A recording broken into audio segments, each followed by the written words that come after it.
अमेरिकी राष्ट्रपति Donald Trump किसी के भी सगे नहीं हैं। ये बात भारत से बेहतर कौन जानता है।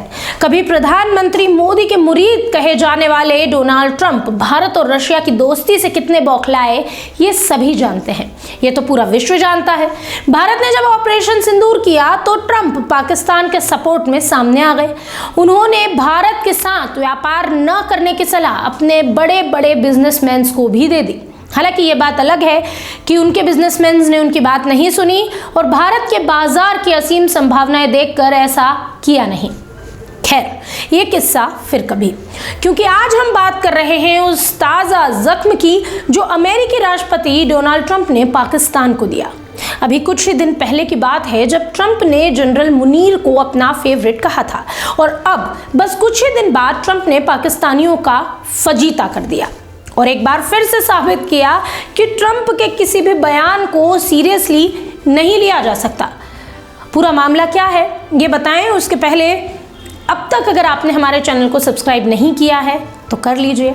नमस्कार, मेरा नाम है कनुप्रिया सत्तन और आप देख रहे हैं राष्ट्रीय जनभावना। वेनेजुएला पर हमला करने के बाद से ही डोनाल्ड ट्रंप का एक अलग ही रवैया पूरी दुनिया के सामने आया।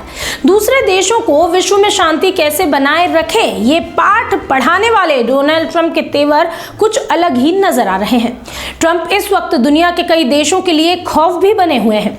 एक तरफ ईरान है जिस पर अमेरिका के आक्रमण का खतरा भी मंडरा रहा है, तो दूसरी तरफ दुनिया के ऐसे कई देश हैं जहां बिना हमला किए ही ट्रंप गहरी चोट दे रहे हैं। इसी बीच पाकिस्तान को लेकर ये बड़ी खबर सामने आई। हालांकि इससे विश्व भले ही चौंक गया हो, लेकिन भारत अच्छे से जानता है कि ट्रंप के बयानों का, उनके निर्णयों का आपस में कोई ताल्लुक नहीं रहता। पाकिस्तान के लोगों के लिए ट्रंप एक ऐसी मुसीबत खड़ी कर चुके हैं जिसके बाद कई पाकिस्तानियों के सपने टूट जाएंगे। दरअसल 14 जनवरी की रात को अमेरिका ने एक ऐसा आदेश जारी किया जिसके बाद पाकिस्तानी जमीन पर आकर धड़ाम से जा गिरे। पाकिस्तानियों ने अमेरिका के जो सपने देखे थे वो भी चकनाचूर हो गए। दरअसल अमेरिका ने पाकिस्तानियों के लिए अमेरिका एंट्री पर अनिश्चित काल के लिए नो एंट्री का एक बड़ा सा बोर्ड चिपका दिया है।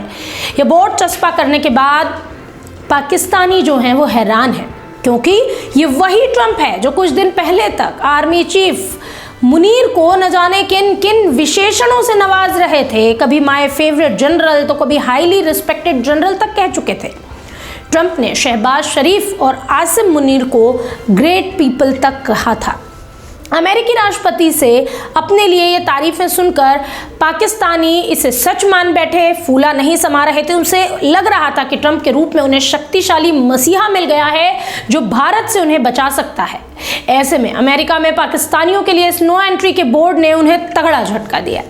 हालांकि इस नो एंट्री की लिस्ट में 74 और देशों के नागरिक भी शामिल हैं, लेकिन लिस्ट में पाकिस्तान का नाम होना पाकिस्तानी सत्ता को चौंका रहा है। अमेरिका ने पाकिस्तान के साथ साथ इस लिस्ट में 75 अन्य देशों के नाम डाले हैं, जिसमें ईरान भी शामिल है। नागरिकों के लिए अप्रवासी वीज़ा प्रक्रिया को अनिश्चित काल के लिए निलंबित कर दिया गया है और ट्रंप प्रशासन का ये जो आदेश दिया गया है ये 21 जनवरी 2026 से लागू भी हो जाएगा। ट्रंप की दूसरी टर्म में इमिग्रेशन पॉलिसी का एक बड़ा हिस्सा है, एक बड़ा निर्णय है जो अमेरिका में लीगल इमिग्रेशन को सख्त करने की दिशा में उठाया गया एक महत्वपूर्ण कदम माना जा रहा है। और इस कदम में क्या मिला है पाकिस्तान को मिला है झटका नो एंट्री के बोर्ड के साथ। ट्रंप पिछले कुछ दिनों से बार बार दुनिया को ये याद दिला रहे हैं कि वो कितने शक्तिशाली देश के राष्ट्रपति हैं जो अगर कोई भी नियम बनाए तो कई देशों को चुटकी बजाकर हिला सकते हैं, कई देशों की दोस्ती तुड़वा सकते हैं तो कई देशों से दोस्ती आंखें दिखाकर कर भी सकते हैं। अब अमेरिकी स्टेट डिपार्टमेंट ने इमिग्रेट वीज़ा यानी कि परमानेंट रेजिडेंसी या ग्रीन कार्ड जैसे वीज़ा की प्रोसेसिंग को अनिश्चित काल के लिए सस्पेंड किया। यह पॉज 21 जनवरी 2026 से शुरू होने वाला है। इसका असर उन लोगों पर होगा जो इमिग्रेट वीज़ा चाहते हैं। इसके बाद और क्या क्या बदल जाएगा, आइए इस पर भी नज़र डाल लेते हैं। इमिग्रेंट वीज़ा अमेरिका का वो वीज़ा है जो विदेशी नागरिकों को अमेरिका में स्थायी रूप से रहने और काम करने की अनुमति देता है। इसे प्राप्त करने के बाद व्यक्ति लॉफुल परमानेंट रेजिडेंट बन जाता है, जिसे आम भाषा में ग्रीन कार्ड होल्डर कहते हैं। अमेरिकी फैसले के बाद पाकिस्तान समेत 75 देश के नागरिक अमेरिका में स्थायी रूप से नहीं बस पाएंगे। इमिग्रेंट वीजा उस व्यक्ति को जारी किया जाता है जो संयुक्त राज्य अमेरिका में स्थायी रूप से रहना चाहता है। इमिग्रेंट वीजा कैटेगरी में अमेरिकी नागरिक का जीवन साथी, अमेरिकी नागरिक से शादी करने और अमेरिका में रहने वाला मंगेतर, अमेरिकी नागरिकों और कानूनी स्थायी निवासियों के कुछ परिवार के सदस्य और कुछ रोजगार आधारित इमिग्रेंट भी शामिल हैं जो ग्रीन कार्ड के लिए अप्लाई करके और अमेरिकी नागरिकता प्राप्त करके अमेरिका में स्थायी रूप से रह सकते हैं। अब इस फैसले की वजह से पाकिस्तानी अमेरिका में अपने परिवार के पास नहीं जा सकते, ना नौकरियों के लिए आवेदन कर सकते हैं और परमानेंट स्टेटस नहीं पा सकते हैं। इस पूरे उसमें खास बात तो यह है कि अमेरिका ने जिन 75 देशों की सूची जारी की उनमें भारत शामिल नहीं है। ये वही भारत है जिसे लगातार अमेरिका अपनी आंखें दिखा रहा है। लेकिन इन 75 देशों में जिस देश का खास बने हैं डोनाल्ड ट्रंप, पाकिस्तान, उसका नाम शामिल है। यानी अमेरिका भारत को इमिग्रेंट्स वीजा जारी करता रहेगा लेकिन पाकिस्तान को नहीं। अगर संबंध वाकई पाकिस्तान से अच्छे थे डोनाल्ड ट्रंप के, तो पाकिस्तानियों पर प्रतिबंध क्यों लगाया? हालांकि हम तो चिल्ला चिल्ला के कह रहे हैं कि पाकिस्तान में होती है आतंकवाद की खेती, लेकिन इस बात पर कभी भी डोनाल्ड ट्रंप ने यकीन नहीं किया। लेकिन एक बार जब व्हाइट हाउस के पास में बम विस्फोट हुआ, गोलीबारी हुई, तो फिर उस गोलीबारी के बाद ये ट्रंप को समझ में आया कि आतंकवादियों का देश में होना कितना बड़ा खतरा हो सकता है।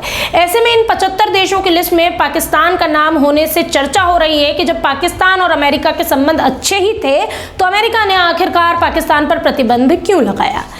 दरअसल अमेरिकी विदेश विभाग के प्रमुख उप प्रवक्ता टॉमी पिगोट ने कहा कि विदेश विभाग उन संभावित प्रवासियों को अयोग्य घोषित करने के लिए अपने अधिकार का प्रयोग करेगा जो संयुक्त राज्य अमेरिका पर बोझ होंगे और अमेरिकी लोगों की उदारता का अनुचित लाभ उठाएंगे। इससे इतना तो समझ में आता है कि भारत के नागरिक जो कि अमेरिका में हैं वो किसी पर बोझ नहीं है और पाकिस्तानी अमेरिकी को बोझ लगते हैं और ऐसा लगता है कि वो वहाँ के नियमों का, उनकी उदारता का अनुचित लाभ उठा रहे हैं। हालांकि अमेरिका का नया प्रतिबंध गैर अप्रवासी अस्थायी पर्यटन और व्यावसायिक वीजा पर लागू नहीं होगा। इस पूरे मामले के सामने आने के बाद पाकिस्तान की तो हवा टाइट हो गई है, उनकी सिट्टी बिट्टी गुल हो गई है। लेकिन इस पूरे मामले के बाद पाकिस्तान ने भी अपनी तरफ से जो है बयान दिया है और उन्होंने इस कार्रवाई को अभूतपूर्व बताया है। पाकिस्तान से आप किसी भी तरह के बयान के आने को कुछ बहुत बड़ा नहीं मान सकते, क्योंकि पाकिस्तान का विदेश मंत्रालय कुछ भी कह देता है, उसे खुद ही याद नहीं रखता। ऐसे कई किस्से हैं जिन्हें हम आपके साथ साझा करेंगे। यही वजह है कि पूरे विश्व में पाकिस्तान को कुछ खास अच्छी नज़र से नहीं देखा जाता।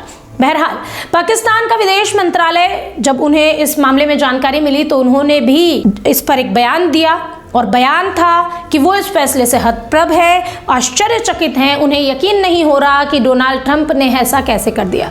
हालांकि हम तो जानते हैं क्योंकि ट्रंप कहते कुछ हैं और करते कुछ हैं। पाकिस्तान के विदेश मंत्रालय के प्रवक्ता ताहिर हुसैन अंद्राम्बी ने कहा कि हम और ज़्यादा जानकारी हासिल करने के लिए अमेरिकी अधिकारियों के संपर्क में हैं। ये एक नई खबर है जिस पर हम नज़र रखे हुए हैं। बहरहाल अमेरिका ने पाकिस्तान समेत 75 देशों के लोगों के लिए नो एंट्री का ये बोर्ड लगाया है। उसे लगता है कि वो आने वाले समय में इमिग्रेंट के लिए कुछ नए तरह के नियम बनाना चाहता है, वो सख्ती रखना चाहता है।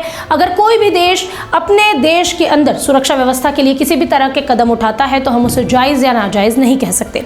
लेकिन जब बात डोनाल्ड ट्रंप की हो रही है तो बात उनके बयानों से जुड़ जाती है और इसीलिए उनके लिए हुए निर्णय जो हैं वो बार बार मीडिया में भी छाए रहते हैं। एक तो अमेरिका बड़ा पावर है, विश्व में अमेरिका की एक अलग पहचान है।